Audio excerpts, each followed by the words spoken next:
नमस्कार दोस्तों, कहानियों के इस छोटे से संसार में एक बार फिर से आप सभी का स्वागत है। आज एक बार फिर से मैं आपके लिए लाई हूँ श्री ओपी शर्मा सारथी जी द्वारा लिखी डोगरी लघु कथा का हिंदी अनुवाद, और इसका हिंदी अनुवाद किया है श्रीमती ब्रिज बालाजी ने। आज की हमारी कहानी का शीर्षक है आर पार। पुल के आर और पार के दो अलग अलग नक्शे थे। पहाड़ की तरफ से आती हुई नहर शहर की पिछली तरफ को छूती हुई नीचे चली जाती थी।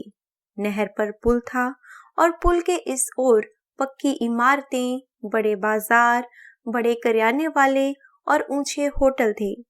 दो बड़ी वर्कशॉपें थीं, बर्फ का कारखाना था, दो मशीनी कोहलू और दो बिजली से चलने वाली आटे की मशीनें थीं। एक बड़ा शफा खाना भी था। पुल के पार गांव से आने वाले टांगे और सब्जी ढोने वाले छकड़ों का एक गंदा सा अड्डा था। उपलों और चारों के ढेर थे और कच्चे कोठों में तंदूर थे। चौड़े से चौगान के बीच में एक बूढ़ा बरगद का पेड़ था।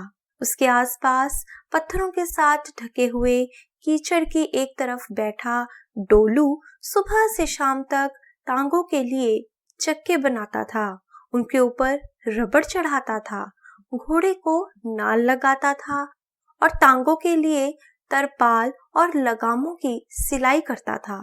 उसके पास छाबे वाला बूढ़ा बैठता था, जिसके पास सिगरेट और लालटेन के शीशे से लेकर सुंदरियों के लिए काजल की डिब्बी भी मिल सकती थी। उससे दो कदम आगे रत्तो नाई बैठता था, जिसके पास बच्चों के बस्ते वाली अटैची में 0 नंबर की एक ही हजामत करने वाली मशीन थी। एक कैंची और एक ही उस्तरा था, जिसको वह कभी कभी ही इस्तेमाल करता था। टूटे से फ्रेम वाला एक टेढ़ा सा शीशा भी उसने अपने पास रखा हुआ था, जिसमें लंबा मुंह पिचका हुआ दिखाई देता था और पिचका हुआ मुंह रोलर के नीचे आई चिब्बी वस्तु सा दिखाई देता था। उसके आगे तरपाल की छत वाला ढेरू सब्जी लगाकर बैठता था। वह खुद भी बैठा हुआ ढेर जैसा ही दिखाई देता था और अपने आगे पकी हुई भिंडियां, पके हुए कद्दू और पके हुए करेलों के ढेर लगाए रखता था। पकी हुई सब्जी की तरह उसकी कीमत और बातें दोनों ही पके होते थे, इसलिए सब्जी भी कई कई दिनों तक उसके पास पड़ी पकती रहती थी। उन सब से अलग बदाभी मल्ले की शतीरी मंडी ने एक बड़ी जगह घेरी हुई थी।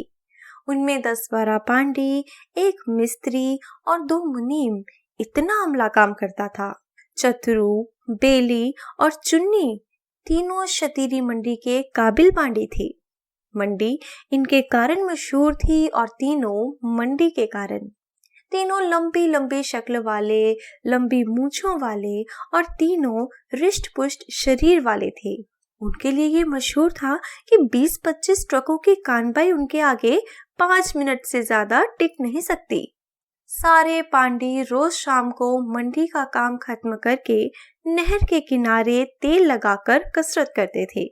नहर में नहाकर तंदूर पर रोटियां खाने के बाद उनकी चौकड़ी बड़ के नीचे बने चबूतरे पर डोलू के पास जमती थी। सारे ही पांडे बड़े हंसमुख थे, पर चुन्नी और बेली कुछ ज्यादा ही मस्खरे थे। चौकड़ी लगने के समय आते जाते पास से निकलता आदमी पूरी बात सुने बगैर हिल नहीं सकता था।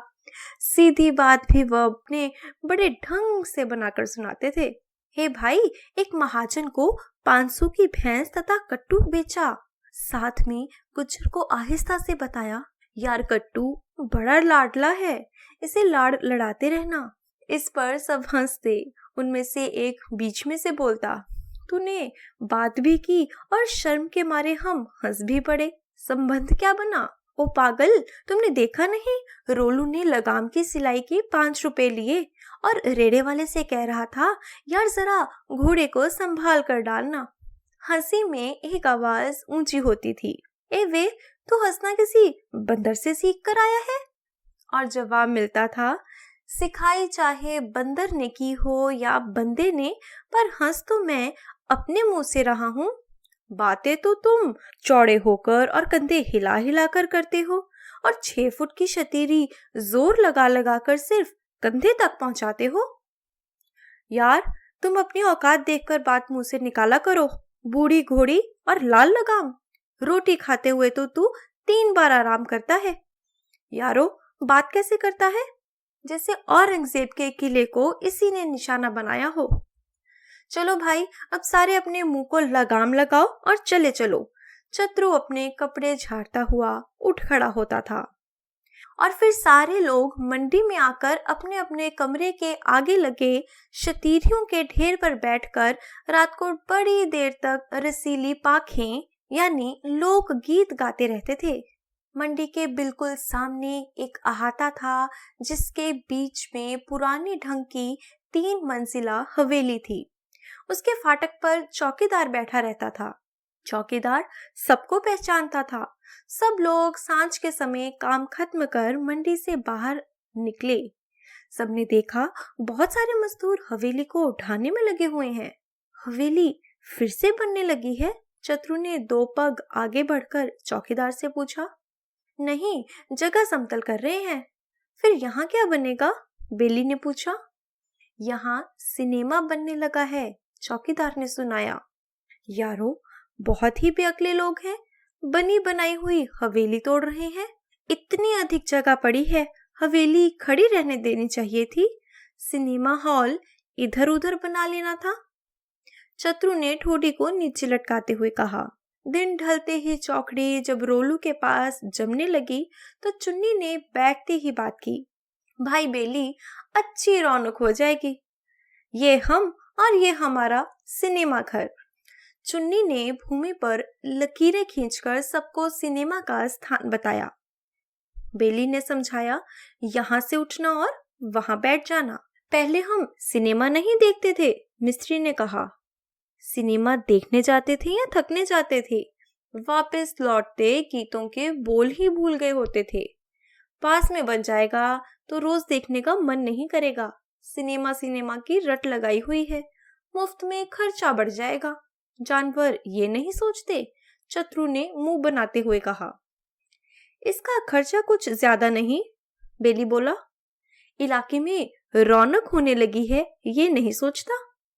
देखते ही देखते दिनों में नींवें पड़ गई, दीवारें चढ़ गईं, छत पड़ी और मशीनें भी लग गईं। बेली ने एक नए लड़के के साथ दोस्ती बनाई। उसका बेली के पास आना जाना शुरू हुआ, पर चतुर ने उसके साथ बात नहीं की। एक दिन चतुर ने बेली से कहा, तुम भी कैसे कैसे दोस्त ढूंढते हो दोस्ती के लिए? तुम 6 फुट के लंबे और वे कद्दू जैसा, चलते हुए ऐसे दिखाई देता है जैसे ऊंट के गले में घंटी बंधी हो। तुमको नहीं पता वो कौन है? बेली ने कहा। कौन है वो? चतुर ने पूछा। अरे वही तो है सिनेमा वाला। सुनते ही चतुर जोर से हंस पड़ा। शक्ल ही दिखाई देती है उसकी सिनेमा वाली। यार, क्या तू कोई जानवर है? उसने कहा। उसी ने ही 3rd क्लास का गेट कीपर लगना है। तेरा मतलब है तुम्हें मुफ्त में जाने दिया करेगा? चतुर ने पूछा।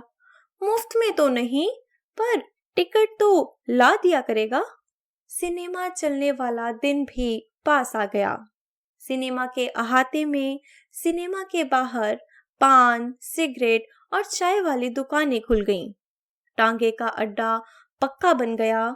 उसकी एक तरफ कारों और टैक्सियों का अड्डा बन गया। नई दुकानों वालों ने अपने दरवाजे खिड़कियां लाल पीले रंग लिए, मेज कुर्सियां लगा ली।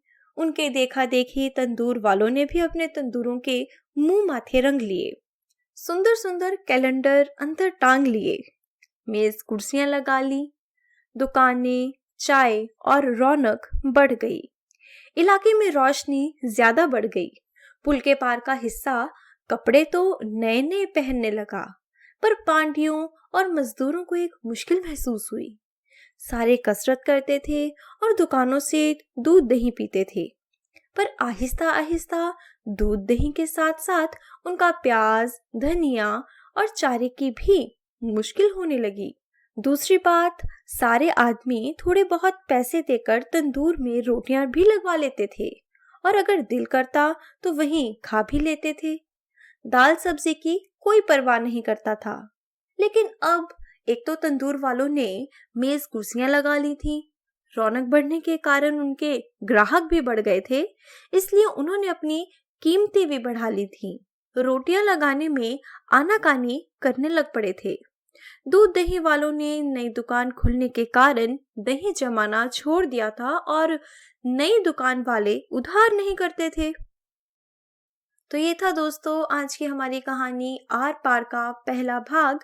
जल्द ही दूसरे भाग के साथ फिर मिलेंगे। नमस्कार।